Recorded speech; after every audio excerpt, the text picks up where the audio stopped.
ვაკეთებ. რაც დავდივით, იმაზეც ვაკეთებ და იმაზე მოკლედ დროში. შეიძლება მართლაც ევროპაც გავავოცოთ. Поздравляю весь личный состав. კარგი მანევრია ძალიან. დიაპოლოვაში გადაცემა. ვაშა გადაცემა თქვენთან არის. თენგიზ გოგოტიშვილთან ერთად. სპეციალური გამოშვებით, ანტიკორუფციული გამოშვებით. ეპოქალური ვერა, მაგრამ ბორია საქართველოსთვის დიდი ამბავი მოხდა.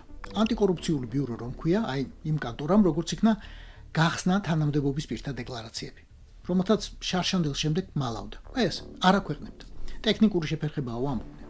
როგორც უცებ, აი ქუჩის ყველა კამერა და პოლიციელის ყველა სამხრე კამერა რომ აღმოჩნდება ხოლმე გათიშული, როცა პოლიციელები ან მათ ტიტუშკები ვიღაცას ასიკვდილოდ იმეტებენ.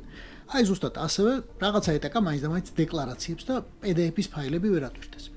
ახლა როცა ფაილები გაიხსნა, გასაგები გახდა რომ ამის გამოქვეყნებას რა თქმა უნდა დამალვა ერჩივნათ. ვიღაცას რაღაცა არ უწერია, ვიღაცას ესეთები უწერია მტერს და ავს. სხვათა შორის თუ გახსოვთ, შარშან თუ 2-3 წლის წინ ამბიურომ მიხეილ ყაველაშვილი დააჯარიმა ჯერ 1000 და მერე 1100 ლარით. არასწორად შევსებული დეკლარაციის გამო. დააჯარიმეს არჩილ თალაკვაძე და ბევრი სხვა. საერთაშორისო გამჭვირვალობის გამოთვლით პარლამენტის წევრთა წინა მოწვევის მეტნაკლებად კანონიერი პარლამენტი რომ იყო, იმ წინა მოწვევის პარლამენტის წევრთა 52%-მა დეკლარაცია არასრულად შეავსო. საერთო ჯამში კი დარღვევა 83%-ს აღმოაჩნდა. ანუ ჩვენ რჩეულები გვიმალავენ, რას ფლობენ და რამდენს. ზუსტად ესაა მიზეზი, რატომაც უნდათ პროჭორვილელებს ამ და სხვა სამოქალაქო ორგანიზაციების მოგუდგა. მაგრამ თურმე კვლევას მაინც და მაინც დიდი ორგანიზაციები ყოველთვის არ სჭირდება. ერთმა დაინტერესებულმა ადამიანმა, მოქალაქემ, სალომე სიმონიამ დაუარა მინისტრებად და დეპუტატებად წოდებულ ინდივიდებს და ძალიან ბევრი საინტერესო რამ აღმოაჩინა. დღეს სწორედ ამ საინტერესო ამბებს მოვყვებით. სალომე მოყვება. მოყვება მაგალითად ამბებს, რომელიც მან ამოკრიბა ჩვენი რჩეულების თუ ეგრეთ წოდებული რჩეულების დეკლარაციებიდან, კერძოდ მათი გატაცებები ძვირფასი საგნებით. ვახტანგ თურნავა მაგალითად დეპუტატი თუ გაგიგიათ ასეთი ფლობს 7 მაჯისტრატს, რომელთა საერთო ღირებულება არის 177,691 ევრო. გიორგი ჭყონია, ასევე დეპუტატი ყოლიათ, მიდრეკილება აქვს ძველი საბჭოთა მანქანებისკენ. ფლობს გაზ 12-ს, ანუ ზიმს, გაზ 13-ს, ძველ ჩაიკას და მოსკვიჩ 4-ს, ჭიჭიკო მოსკვიჩი, რასაც ქვია. ილია ინჯიასა და ბეჟან წაკაძეს აქვთ მაუზერები მითითებული ხის ჩასადებით, კაბურით. წაკაძეს ასევე აქვს მოოქროვილი პარაბელუმი, პისტოლეტი. ამ წაკაძესვე აქვს მაჯისაათი შოპარდი, 50,000 ლარა შეფასებული და 8 ნახატი, 676,000 ლარის. თინათინ რუხაძე მინისტრს, რომლის ჩანთების ამბავიც გაიგეთ, ეს ჩანთების ფასი უნდა დაზუსტდეს. 8,100 ევრო ერთი ჩანთა და მეორე ჩანთა 5,995 ევრო, ან 6,000 ევრო. და თინათინ რუხაძეს მითითებული აქვს ოქროს ყელსაბამი, რომელიც აღემატება 10,000 ლარს და 2 ბრილიანტის ბეჭედი, რომელიც ცალ-ცალკე აღემატება ასევე 10,000. ასევე ყავს დეპუტატი გიორგი ბარვენაშვილი, ვიღაც გაგიგიათ, ვიღაც არ გაგიგიათ, რომელიც ფლობს 8 მაჯისტრატს.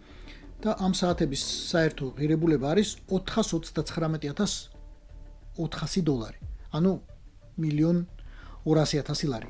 ერთ ადამიანს მაჯაზე უკეთია, ну სხვადასხვა დროს მართალია, მაგრამ მაჯაზე უკეთია 8 საათი, საერთო ღირებულებით 1,200,000 ლარი. ასე დეპუტატები ყავს, ასეთი რჩეულები ყავს და ეს არ არის რა თქმა უნდა თელისია, კიდევ ძალიან ბევრია ასეთი. კონკრეტულად ვის რა აქვს და საიდან აქვს, ამას დღეს მოგვიყვება სალომე. გამარჯობა. სალომე, გამარჯობა. მადლობა ინტერვიუსთვის და მადლობა შრომისთვის, რომელიც გაგიწევიათ და ბევრი რამ აღმოგიჩენიათ, ბევრი რამ გიპოვნიათ ოფიციალურ დოკუმენტებში. მოდი, მშრალი სტატისტიკით დავიწყოთ. რამდენად უხეშად რო ველაპარაკოთ, რამდენად მშივრები არიან ამ ქვეყნის მამები და დედები?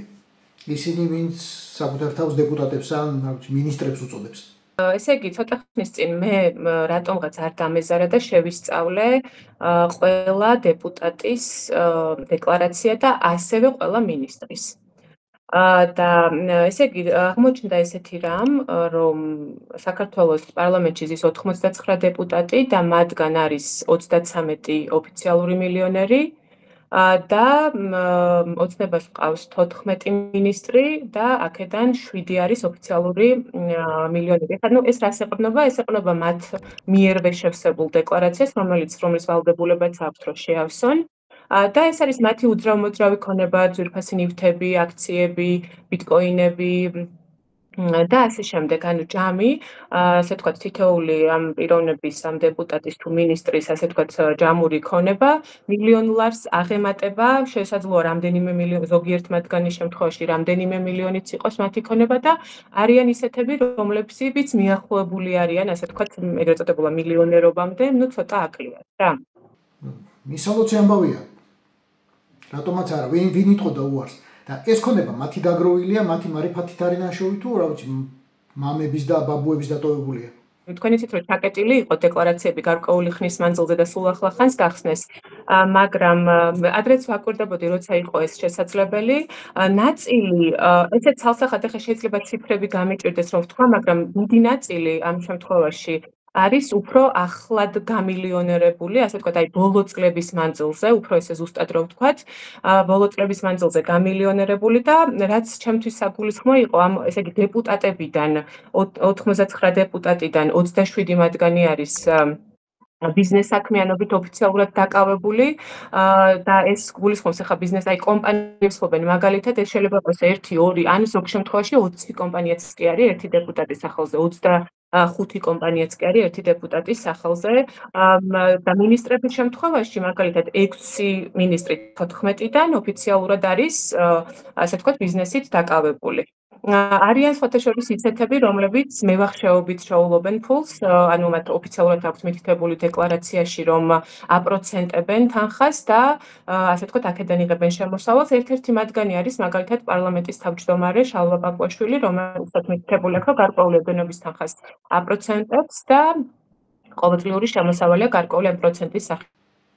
ყველაფერი ეს მათი სახლები და კომპანიებია და ძვირადღირებული მანქანები? კოლექციონერები არ არიან, მამა და მარჩენალი ხო კოლექციონერია, ვიცი ჩვენ პიკასოსაც კი აგროვებს. ასე კი ათეულობით არის ესეთი დეპუტატიც და მინისტრიც, რომლებიც ვალდებულება აქვთ მათ რომ დეკლარაციაში 10,000 ლარზე მეტი ღირებულების რაიმე ნივთს თუ ფლობენ და ანუ უამრავი მათგანი არის ისეთი, რომელიც ფლობს 10,000 ლარზე მეტი, თვითონ ნივთი 10,000 ლარზე მეტი რო ღირს. ისეთი მაგალითად საათები, ცეცხლსასროლი იარაღი, ეს შეიძლება იყოს ყელსაბამი ან სამაჯური, ოქროს ასე ვთქვათ სამკაულზეა საუბარი, ეს არის ბიტკოინები, ძალიან ძვირადღირებული კომპანიების აქციები, მაგალითად ეს შეიძლება იყოს Tesla-ს აქცია და ასე შემდეგ და ჩემთვის ყველაზე ტრაგიკული რაც აქ იკვეთება სინამდვილეში რატომაც მე დავინტერესდი თავიდან იცით რა იყო რომ მაგალითად აი დელეგატები რაც ახლა ხო აი ბოლო დროს რაც წარადგინეს ხო ოცნებაში დელეგატები ამ თუ იმ რეგიონიდან მაგალითად 64 მუნიციპალიტეტიდან ყველაზე უფრო ღარიბი რეგიონები ეს არის რაჭა-ლეჩხუმ ქვემო სვანეთი ანუ ყველაზე მეტი სოციალურად დაუცველი ცხოვრობს ამ რეგიონში და ყველაზე ღარიბი მუნიციპალიტეტების წარმომადგენელი პარლამენტში არის ყველაზე მდიდარი პარლამენტარი. ეს არის გოჩა ენუქიძე მაგალითად რომელიც იქით თქვენ რომ ორჯერ ნაციონალური მოძრაობის ეგიდით მით რა ქვია პარტიული სიით იღებდა მონაწილეობას, ეხლა მესამე სამჯერ არის ოცნების სიით, ნაციონალურ მოძრაობასაც აფინანსებდა და ახლა ოცნებასაც აფინანსებს ძალიან დიდი რაოდენობით შეწირულობაზეა საუბარი და ეს ადამიანი მაგალითად ფლობს მაგალითად თითქმის 9 მილიონი ლარის ღირებულების მანქანას ასტონ მარტინის 2 მილიონ ლარზე მეტი ღირებულების მაგალითად Tesla-ს აქციას და კიდე სხვა კომპანიების და რა ვიცი რამდენიმე მილიონის უძრავ ქონებას ერთი სიტყვით. ნუ ღმერთს მიუცია.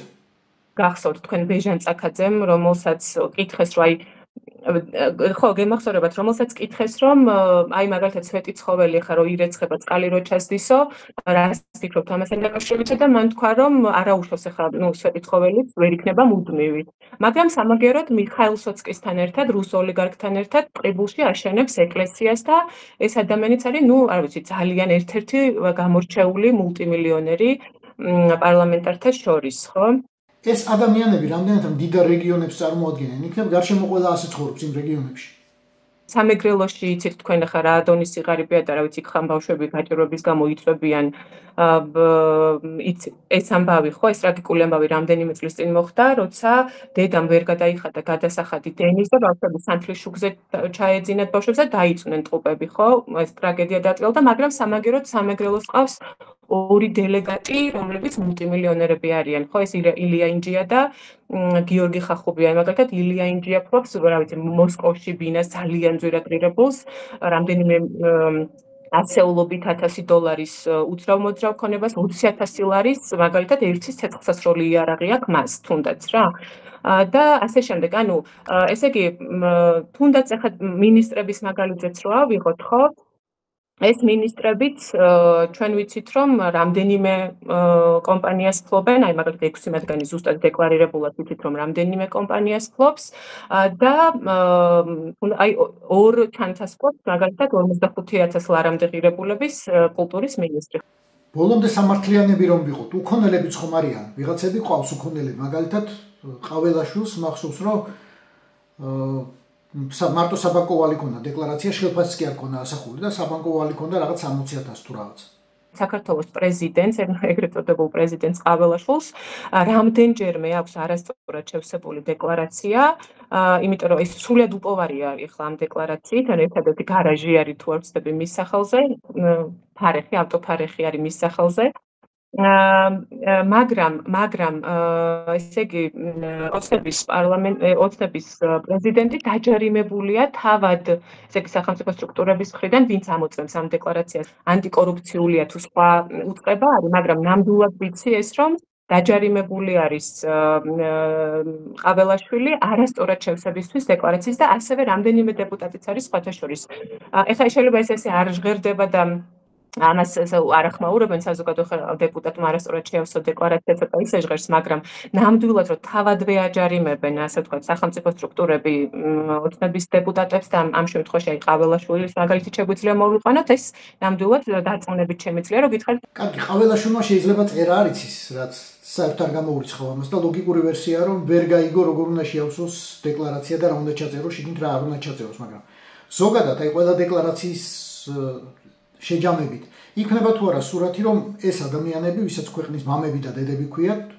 უწოდებენ ყოველ შემთხვევაში საკუთარ თავს პასუხისმგებლობით ეკიდებიან ამ საქმეს და წერენ ყველაფერს რაც გააჩნიათ ხშირი არის შემთხვევები, როდესაც აი ნახეთ როგორი შემთხვევები არის იცით კიდევ ხშირი, როდესაც მაგალითად მათ არ აქვთ ქონება შეტანილი ოფიციალურად დეკლარაციაში, მაგრამ მათი პირადი ნომრით რო თქვენ დავუშვათ ნახოთ თუ იმ ოფიციალურ საიტებზე ხო ეს საძიებო საიტები რაც არის ამ შემთხვევაში საჯარო რეესტრი იქნება თუ სხვა მანდ ფიქსირდება მათ სახელზე მაგალითად ქონებები და იგივე ქონება არ არის შეტანილი დეკლარაციაში ხო ესეთი შემთხვევები მე პირადადაც მაქვს რამდენჯერმე ასე ვთქვათ გადავაწყდი ესეთ შემთხვევას სალამ მესმის ჩვენ ახლა ვერსიებზე ვსაუბრობთ მაგრამ რა შეიძლება იყოს ყველაზე ლოგიკური ახსნა იმისა რომ შარშანდელს შემდეგ 2024 წლის შემდეგ არ ქვეყნდებოდა ეს დეკლარაციები, უბრალოდ ჩაკეტილი ჰქონდათ, არ აქვეყნებდნენ, არ გვაჩვენებდნენ და ახლა რამდენიმე თვის დაგვიანებით გამოდის. აი ამ რამდენიმე თვის განმავლობაში რა შეიძლებოდა ყოფილიყო პრობლემა? ფაქტია, რომ კანონს არ ღვევდნენ თავად და დამალული ჰქონდათ ეს დეკლარაციები. ხო და სხვათა შორის კობახიძემ თქვა, რომ აი გავხსენითო და არანაირი პრობლემა არ აღმოჩნდა ამ დეკლარაციებშიო, სრულიად ასე ვთქვათ, სუფთა იყო, ვერავინ ვერაფერი ვერ თქვა, მაგრამ ეხლა რა ვიცი, ეთყობა მათთვის პრობლემა არ არის, რომ უღარიბეს ქვეყანაში, სადაც 700,000-ზე მეტი ადამიანი არის სოციალურად დაუცველი და ყოველი მე-6 ბავშვი ასევე მათივე სტატისტიკით ოფიციალური სტატისტიკებით ყოველი მე-6 ბავშვი შიმშილობს და აბსოლუტური სიღარიბის ზღვარს ქვემოთ არის 350,000 ადამიანი, თურმე პრობლემა არ ყოფილა, რომ 89 დეპუტატიდან 33 მილიონერია და 14 მინისტრიდან 7 მილიონერია. ნუ როგორც ჩანს, ეს მათთვის რაღაცნაირად მაინც მისაღები და მოსაწონი ფაქტია. მინისტრებს და დეპუტატებს ახლა ლექციების კითხვა აუგზავნეს და სტატიების წერა, მე მგონი თუ ჰონორარი შემოუვადდა. ბიზნესში მათი მონაწილეობა როგორ ხდება? რამდენად კანონიერია, რამდენად ღია? თუ უბრალოდ წილი აქვთ და რაც შემოსდის მოგება, უპოვრებს უნაწილებს. კომპანიების მართვა გადაბარებული არ აქვს სხვა პიროვნებებზე. წინააღმდეგ შემთხვევაში მაშინ მითითებული უნდა ჰქონდეთ, ხო, კონკრეტული სახელი და გვარი. ამას ითხოვს, ხო, ეს კანონი, რომ ეს მითითებული იყოს. რამდენიმე ნამდვილად დაზუსტებით შეიძლება ეს იყოს 5, 7, 6, რომლებსაც არ აქვს ეს წილი გადაბარებული და როგორც ჩანს, აი ამ ბიზნეს საქმიანობაში ან კომპანიების მართვაში პირდაპირ არიან ჩართულები დეპუტატობასთან ერთად და, რა ვიცი, მინისტრობასთან ერთად. სალომე, რა ვითარება ადგილობრივი ხელისუფლების დონეზე? თქვათ, მერები, საკრებულოების თავმჯდომარები, იმათი დეკლარაციები, იმათი ქონება თუ გაქვთ შესწავლილი, იქ რა ხდება? ეჭვ მაქვს, რომ კიდევ უფრო დიდი განუკითხაობაა. ფაქტობრივად მინდოდა მერების გამოკვლევაც, თქვენ იცით, რომ 64 მუნიციპალიტეტი გვაქვს და რამდენიმე მერი, რომელიც რაღაცნაირად ნახე მაინც არ დამეზარა, როგორც რამდენიმე საკმაოდ მდიდარი მერები ყავს. მაგალითად, ერთ-ერთი ეს არის მარტვილის მერი, რომელსაც 750,000 ლარა დააქვს თბილისში, ბინა ახლახანს შეძენილი და ამ დროს მარტვილში ცენტრალური ქუჩა თითქმის 3 წელია ისეთ მდგომარეობაში, რომ რა ვიცი, მანქანები ვეღარ დადიან ლამის და ტურისტული ბიზნესის წარმომადგენლები იმასაც კი წუწუნებენ, რომ იკლო, ასე ვთქვათ, ვიზიტორთა რაოდენობა, იმიტომ რომ უბრალოდ არ შეუძლიათ ამ გზებზე გადაადგილება. მაგრამ ამ დროს საკმაოდ მდიდარი მარტვილის მერი ყავთ რაიონში. იქნება ეს ხალხი, პარლამენტში ვინძის, იქნება პარლამენტში აკეთებენ ისეთ სერიოზულ საქვეყნო საქმეს, რომ ჩვენ მოქალაქეებმა ვთქვათ, რომ კაი ჯანდაბას ჭამოს, აკეთოს ფული, ოღონდ იყოს იმ პარლამენტში და აკეთოს თავის საქმე. 99-დან 27 დეპუტატი არის, რომელიც როგორც გითხარით, ბიზნეს საქმიანობას ეწევა. მაგრამ ამავდროულად, რაც ძალიან მნიშვნელოვანია, უმეტესობა მათგანი არის ეგრეთ წოდებული უტყვი. ჩუმი დეპუტატები არიან ეს, იმიტომ რომ მათი წარდგენილი ინიციატივა ან რაღაცა ხალხის სასიკეთოდ გაკეთებული, მართლა არავის არ ახსოვს. აი ვერავინ ვერ მეტყვის ახლა, რომ ამ ადამიანების ხმა გაუგიათ. აი ამ 27 ბიზნესმენ დეპუტატზე მაქვს საუბარი. მაგრამ სამაგიეროდ, იმიტომაც არიან სავარაუდოდ დეპუტატები, რომ თავიანთი ბიზნეს საქმიანობას ტენდერებში მოგება იქნება ადვილად რაღაცა ბიუროკრატიული რაღაცა სარგებლის ნახვა თუ ისეთი საკანონმდებლო ინიციატივების გატარება, რომელიც მათ ბიზნესს აწყობს. აი მაგალითი შემიძლია გითხრათ ვაკო თურნავა ბოლო შემთხვევა, როდესაც ეს დეპუტატი ფლობს ისიც თქვენ რაღაც IT მიმართულებით ბიზნესშია და მან ახლა წარადგინა ესეთი ინიციატივა, რომ რუსეთიდან ადვილად შემოვიდნენ IT სპეციალისტები და აქ ბინადრობის უფლება ძალიან იოლად მიიღონ და შესაბამისად ახლა ეს მის ბიზნესს რო ეხმარება, ამას რა თქმა უნდა ბევრი დაფიქრება, ხო? აი ესეთი ინიციატივებს ნამდვილად კი აკეთებენ, თუმცა ახლა სახალხო და ქვეყნისთვის ამგაჭირვებული ხალხისთვის რამდენად არის ეს სასიკეთო და რაღაცის მომტანი, ეს უკვე ასაკითხია. საქართველოში, არა მარტო საქართველოში, მაგრამ საქართველოშიც დამკვიდრებული პრაქტიკით ეს ხალხი აუცილებლად უნდა იყოს ქართული ოცნების შემწირველი. სხვანაირად არ გამოვა. მე შენ გაძლევ საშუალებას, რომ რაღაცა ტენდერი მოიგო, ფული შევმოკლებ, მაგრამ შენი წილი ჩემთან მოსატანი გაქვს. ეს ჩანს დეკლარაციებში. ერთ-ერთი არის გარემოს დაცვისა და სოფლის მეურნეობის მინისტრი დავით სონღულაშვილი, რომელიც ასევე ოფიციალურად არის ეს დოკუმენტი, რომ ნაციონალური მოძრაობის შემწირველი იყო და შემდგომ უკვე ოცნების მოსვლისთანავე მალევე უკვე ოცნებასთან დაალაგდა, ასე ვთქვათ და უკვე ამ ეტაპზე არის გარემოს დაცვის მინისტრი.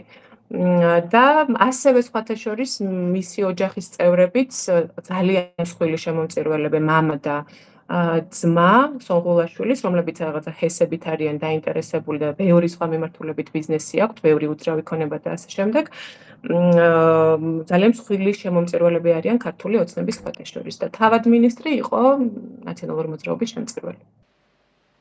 ესე იგი არც 2012 წლამდე იყვნენ მაინც და მაინც უპოვრები, ისინი ვიზეც ახლა არის ლაპარაკი. მინისტრები მაგალითად აქვს, დეპუტატები.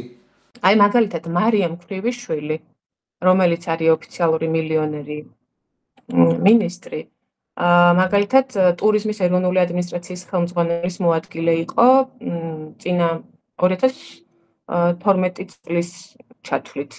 ანუ წინა ხელისუფლების პერიოდში და მერეც გადავიდა ოცნების, ასე ვთქვათ, 2014 წლამდე იყო ამ თანამდებობაზე. მაგალითად, გელა გელაძე, რომელიც არის შინაგან საქმეთა მინისტრი, ასევე მილიონერი, კრიმინალური პოლიციის დეპარტამენტში მუშაობდა, განყოფილების უფროსის მოადგილე იყო შინაგან საქმეთა სამინისტროში, ასევე ნაციონალური მოძრაობის პერიოდში. კი ბატონო, კიდევ ეხლავე გეტყვით. აი მაგალითად მაკა ბოჭორიშვილი, რომელიც ასევე არის მილიონერი საგარეო საქმეთა მინისტრი, წინა პერიოდში იყო ევროკავშირის საქართველოს შორის ურთიერთობის სამმართველოს უფროსის თანამდებობაზე. ეს არის 2009-10 წლები. ასევე დავით სონღულაშვილი, რომელიც ასევე არის მილიონერი, ეს იყო ადმინისტრაციის უფროსი ეკონომიკის განვითარების სამინისტროში ნაციონალური მოძრაობის პერიოდში. და კიდევ ყავს ერთი შალვა გოგოლაძე სპორტის მინისტრის სხვათა შორის ასევე მილიონერი გახლავთ, რომელიც იყო ერთ-ერთი ძეგლთა დაცვის სამინისტროში ერთ-ერთი მიმართულების დირექტორი. საკმაოდ ისეთი მაღალი, კარგი თანამდებობები ეჭირათ წინა ხელისუფლების დროს. რა აქვს დეკლარაციებში მითითებული ამ ადამიანებს? მარტო ქართულ ბანკებში ინახავენ ფულს? ან მარტო ქონებაში აბანდებენ? სხვათა შორის ამ ბოლო დროს, რაც თვალში საცემი არის ჩემთვის, იმიტომ წინა დეკლარაციებთან შედარებით, არის ის, რომ უამრავი მათგანი ინახავს ნაღდ ფულს. ოღონდ ძალიან დიდი რაოდენობით, ანუ აი ასეულობით შეიძლება 1000 ლარზე და დოლარზეა საუბარი, რომ უკვე ნაღდი ფულის სახით ინახავენ. ანუ როგორც ჩანს ეს დასანქცირების შიში არსებობს თავისთავად ცხადია და ამჯობინებენ, რომ აი ეს დიდი ფული მაინც უფრო ქეშად შეინახონ, ასე ვთქვათ რა. აი წინა დეკლარაციებთან შედარებით, რაც ჩემთვის იყო განსხვავება, რაც მე შევამჩნიე, იყო ეს, რომ აი ნაღდი ფული არის მათ დეკლარაციებში დაფიქსირებული, რომ აი ძალიან დიდი რაოდენობით ინახავენ ამას ესე. და არის რამდენიმე არა, ნუ ხა ავიცი ზოგჯერ ალბათ მუთაქაში ან სეიფში ან რა ვიცი სად ინახავენ. მაგრამ არის რამდენიმე ესეთი დეპუტატი, რომელიც არის მართლა ძალიან მდიდარი. აი არ სრულდება მათი ქონება რა ამ დეკლარაციებში, კაიხანი უნდები ხოლმე რომ ჩახვიდე ბოლომდე. ეთქობა მართლა მოუჭერა და შიში ოხერია. ამ დოკუმენტებში ჩანს თუ არა რომ რაღაცა პრივილეგიები ენიჭებათ, უკანონო პრივილეგიები ენიჭებათ, ან მოულოდნელი, მოდი ასე ვთქვათ, პრივილეგიები ენიჭებათ სახელმწიფო ტენდერების განხორციელებისას იმ კომპანიებს, რომელშიც ესენი არიან მეტილეები, რომელთა ფლობელებიც ესენი არიან, დამფუძნებლებიც ესენი არიან. რა თქმა უნდა, საბოლოოდ სასამართლომ უნდა შეაფასოს, როგორც სასამართლო როცა გვექნება სასამართლო, მაგრამ აი უკანონო გამდიდრების ან თანამდებობის ბოროტად გამოყენების კვალი თუ არის ამ დეკლარაციებში. აი მაგალითად თუნდაც უცებ რაც მახსენდება, ეს არის გოჩა ენუქიძე, რომლის კომპანია, რა ვიცი, ათეულობით მილიონი ლარის ტენდერებში იმარჯვებს, ანუ ოცნების მიერ გამოცხადებულ ტენდერებში და ხშირ შემთხვევაში არის, რომ უპირობოდ, ანუ ერთადერთი მონაწილეა და რაღაცა საუკეთესო ფასს თავაზობს და რაღაცნაირად აი ყველა ჩახსნილია, ყველა კომპანია ჩახსნილია, უპირობო გამარჯვებულია ხოლმე. სალომე, დიდი მადლობა. დიდი შრომა გაგიწევიათ, მაგრამ დარწმუნებული ვარ კიდევ დიდი შრომა გელით, ვიცით რა ქართული ოცნება ძირეულად, სიღრმისეულად რას წარმოადგენს, კიდევ ბევრ რამეს აღმოაჩენ, დარწმუნებული ვარ. ძალიან დიდი მადლობა. არაფრის, პირიქით მადლობა. მადლობა, კარგად. ყველა ვნახეთ კადრები, როგორ ყრიდნენ ბავშვებს სახლებიდან ქოცების პოლიცია და აღსრულების ბიურო და როგორ დააპატიმრეს 17 გაბრაზებული ადამიანი. იმიტომ რომ იქაურობა თურმე ბორის გრიგორიჩის ძალიან ახლობელი ადამიანისაა. დაუცალეს ახლა იქაურობა და გააკეთებს ააშენებს რასაც უნდა. შეიძლება მოგეჩვენოთ რომ ამათია ქვეყანა და ვერაფერს გააწყობთ თუ გაბრაზდები და ამას გამოთქვამთ, მაგრამ იცოდეთ რომ მათაც ეშინიათ, სულ უფრო მეტად. აი ამ შიშის, ზუსტად ამ შიშის ნიშანია რომ ისინი სულ უფრო მეტ ფულს ინახავენ მუთაქებში, ან სეიფებში. იმ დღისთვის, როდესაც გაუყინავენ ბარათებს, დაადებენ სანქციებს და შეიძლება პურის ფული აღარ ქონდეთ. ზუსტად ამის ნიშანია ის, რაც ამ დეკლარაციებში გამოჩნდა. სულ რამდენიმე წაგიკითხავთ, ეს არის დეპუტატი აკაკი ალადაშვილი, თუ იცნობთ ასეც, რომელსაც ნაღდი ფული აქვს შენახული $120,000 და $420,000 ლარი. ვახტანგ თურნავა შეიძლება გაიგიათ ან არა. შენახული აქვს €430,000 ნაღდი ფულით. ეს არის $1,500,000 ლარი. ილია ინჯიას ნაღდი ფული აქვს სადღაც შენახული გადადებული $100,000 და $200,000 ლარი. ნინო წილოსანი, რომლის ოჯახიც პროკურორულმა სასამართლომ აბსოლუტურად უდანაშაულო ცნო, რა თქმა უნდა, ცნობდა 65 მილიონი ზარალის მიყენებაში სახელმწიფოსთვის. ინახავს $100,000 და $70,000 ლარს. დავით სონღულაშვილი, მინისტრი. ინახავს $75,000 და $20,000 ლარს.